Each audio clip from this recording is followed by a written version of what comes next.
A woman dropped her wallet on the subway. The man who picked it up was a Millionaire CEO. He had 2 minutes to decide what kind of man he was going to be. No one told him that. No one asked. The choice just appeared, uninvited, in the middle of a crowded subway car.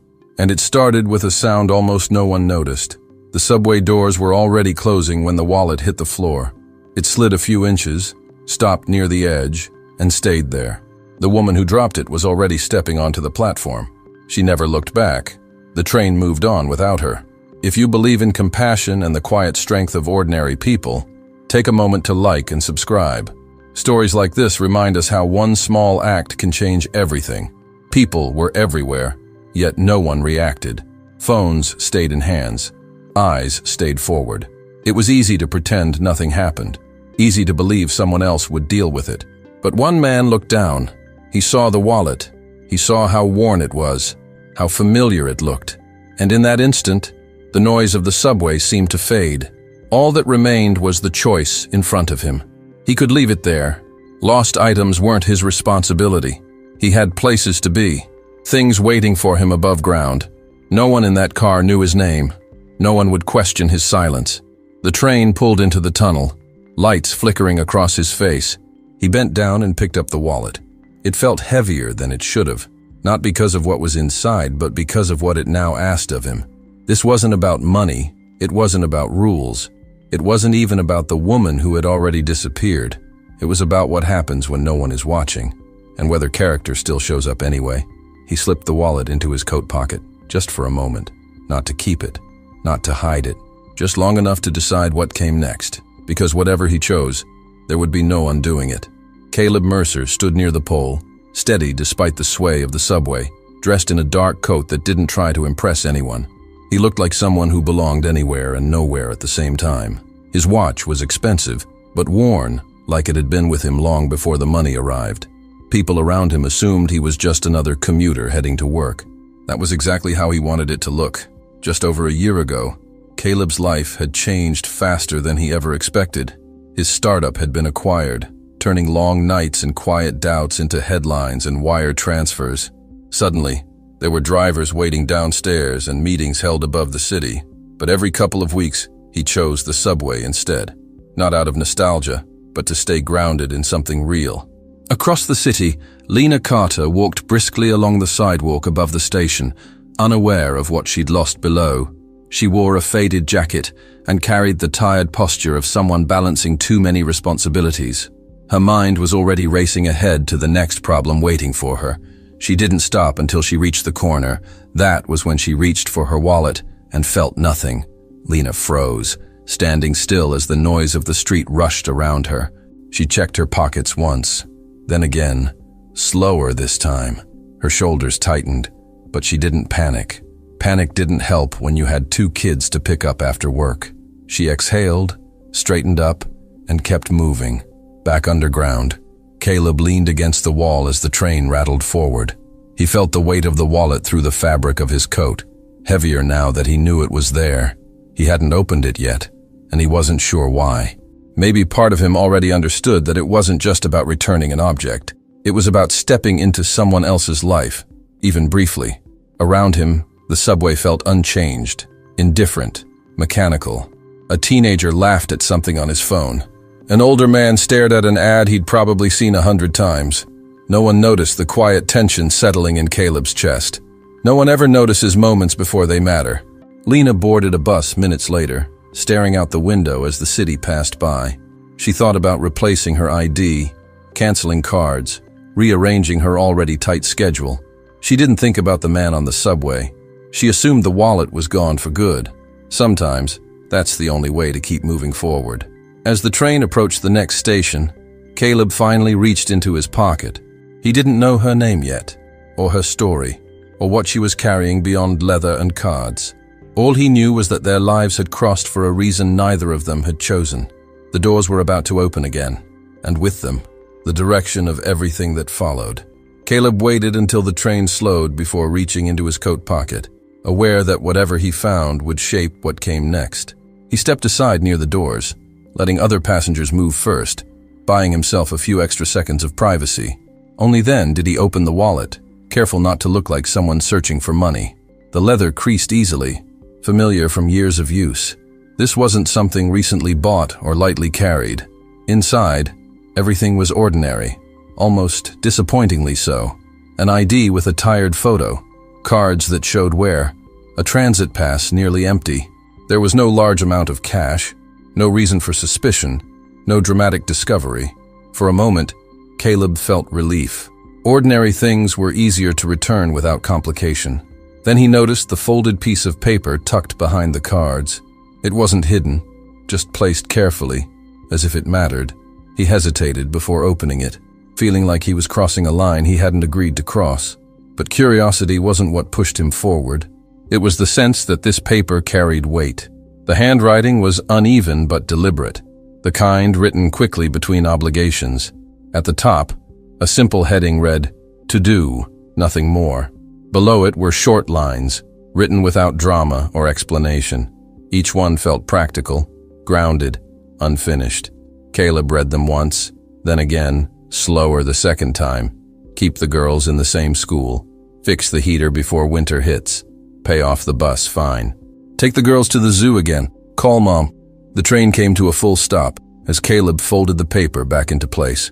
He didn't react outwardly, didn't sigh or shake his head, but something shifted quietly inside him, settling deeper than surprise.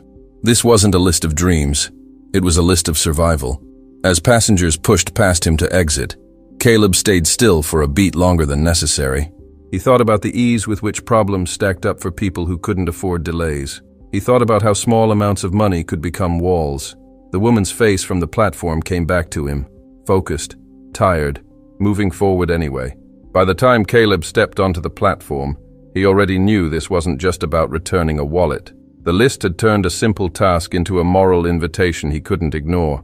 He didn't know her story, and he didn't need to. The paper had said enough. And from that moment on, walking away was no longer an option. Lena didn't tell anyone at work about the missing wallet, because there was no time and no point in explaining it out loud. She moved through her shift with the same focus she always used, answering emails, nodding through meetings, keeping her voice steady. Inside, she was already calculating what the loss would cost her, not just in dollars, but in hours and energy she didn't have. Replacing documents meant appointments, waiting rooms, time off she couldn't afford. Every small inconvenience felt heavier when stacked on top of everything else. By the time she picked up her daughters from after-school care, the sky had already started to darken. The girls talked over each other in the back seat, arguing about homework and snacks, unaware of the tight grip Lena kept on the steering wheel. She smiled at them in the rearview mirror, offering reassurance without explanation. They didn't need to carry her stress too. They already had enough of their own. At home, the apartment felt colder than usual, even though the heater was running. Lena set her bag down and checked her pockets again, as if the wallet might somehow reappear. It didn't. She stood there for a moment, listening to the hum of old appliances and distant traffic. This was the quiet part of the day where worries usually caught up to her. Later that night, after the girls were asleep, Lena sat at the small kitchen table with a cup of tea she barely touched. She opened her phone and pulled up the transit app, scrolling through balances and notices. The bus fine stared back at her, unchanged, waiting. It wasn't a huge amount, but it had been sitting there for weeks, growing heavier in her mind. One more thing unfinished. One more reminder of how little room there was for error. She pulled the folded to-do list from her pocket and smoothed it out on the table. The paper was creased now, soft from being handled too often. Each line represented something she hadn't given up on yet, even if it felt far away. Keeping the girls in the same school mattered more than anything. Stability was the one gift she fought hardest to protect. In another part of the city, Caleb sat alone in his office, long after most of the lights had gone out. The building was quiet, the kind of quiet that only came after success had already been secured. He leaned back in his chair, the woman's list replaying in his mind without effort. He wasn't thinking about money or logistics yet. He was thinking about how close some people lived to the edge without anyone noticing. Caleb knew this feeling well, even if his life no longer reflected it. Before the startup, before the headlines, there had been nights when small problems felt impossible to solve, moments when help would have changed everything, but never came. That memory stayed with him, sharper than any number in a bank account, and it made the idea of doing nothing feel strangely unbearable. As Lena turned off the kitchen light and headed to bed, she told herself tomorrow would be better. She always told herself that, because believing it was the only way forward.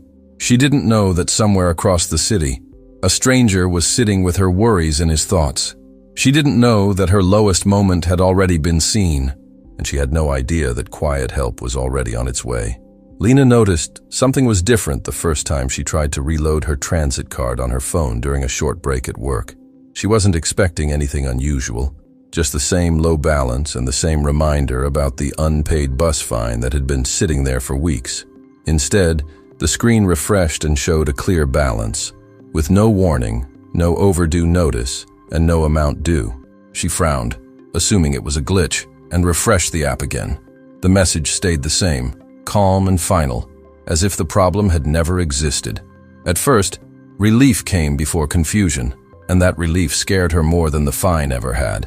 Nothing in her life resolved itself this cleanly, especially not without effort or phone calls or explanations. She checked her bank account, half expecting to see a withdrawal she didn't remember authorizing. There was nothing there, no missing dollars, no sign she had paid it herself. The absence of evidence made her uneasy, even as her shoulders slowly relaxed. She told herself there had to be a logical explanation, maybe a system error or a delayed update. Public systems made mistakes all the time, and she had learned not to question good news too closely. Still, the timing felt strange, arriving just days after the wallet incident she hadn't stopped thinking about. She remembered the man's face, calm but unreadable, offering her the wallet without apology or demand. The thought lingered longer than she wanted it to. Across town, Caleb sat in the back seat of a quiet car, watching the city slide past the window without really seeing it. A short phone call earlier that day had ended with a simple confirmation and no follow-up questions. He had thanked the person on the other end and hung up without giving his name. It was easier that way, cleaner, and it kept the focus where it belonged. This wasn't about recognition or gratitude, and he intended to keep it that way. Caleb didn't feel triumphant or generous after the call, only steady, like something had settled into place. Helping quietly felt different from signing checks or making public commitments that came with expectations. This was smaller, almost invisible, and that was exactly why it mattered. He thought about the other items on the list, especially the ones that couldn't be fixed with a phone call. Those would require patience, timing, and restraint. That evening, Lena picked up her daughters with a lighter step than usual, though she couldn't explain why. She listened more closely as they talked about their day, laughing at details she might have missed before. The world hadn't changed dramatically, but one pressure had eased, and the space it created felt noticeable. She didn't mention the cleared fine to anyone, afraid that speaking it aloud might undo it. Some good things felt safer when kept quiet. Later that night, Lena pulled the folded to-do list from her pocket again, reading each line more slowly this time. One item was no longer weighing on her, even though she couldn't say how or why. The list still mattered, but it didn't feel quite as heavy as it had the night before. She wondered briefly if the man from the subway had anything to do with it, then dismissed the thought as unrealistic.